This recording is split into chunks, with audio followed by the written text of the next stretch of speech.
Hello, Dominic Eves of Pure Boilers. Just a quick video to talk to you about the difference between combi boilers and heat-only boilers. A heat-only boiler typically has a hot water cylinder separate to it, and it'll then heat the water through a diverter motor. A combi boiler, that heats the water directly, so you turn the hot tap on and then the boiler fires up and it goes through its sequence that way. This is obviously a lot more beneficial in terms of saving money on gas.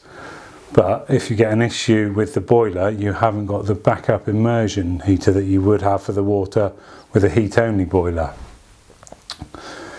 A lot of customers ask us, is a combi right for them? Normally there's a few questions we can ask just to find out. I mean, if they're a larger family with sort of several bathrooms, 2, 3, 4 bathrooms in a big house, a combi isn't always the best way to go because it'll struggle to do maybe 2, 3 taps at a push depending on the incoming flow rate.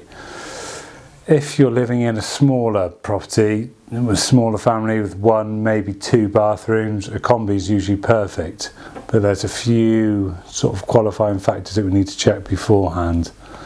I mean, the cons of having a combi boiler, as mentioned, they're not always suitable for larger homes because you get a big dead leg of pipe work from the boiler to the furthest hot tap, so you tend to waste a good amount of water before the water actually comes through hot. If you had a heat only setup, you could run a secondary hot water pump that would keep it pumping around the system, so you're never too far from hot water no matter which point you're at. So with that long dead leg of pipework, it's not always the best way to go about it. The flow rate and the incoming pressure is another biggie. If you've got a relatively poor flow rate and incoming water main pressure, no matter which combi you fit, you're never going to get the hot water performance that you had previously from the hot water tank, purely because you're governed by what you've got coming into the property. So if there's only, say, 1 bar of pressure and the flow rate might be somewhere like 5 litres a minute, 6 litres a minute, then a combi definitely isn't the way to go there. You'd have to rely on the conventional system with a tank in the loft giving you the head of water to build for the hot water coming down.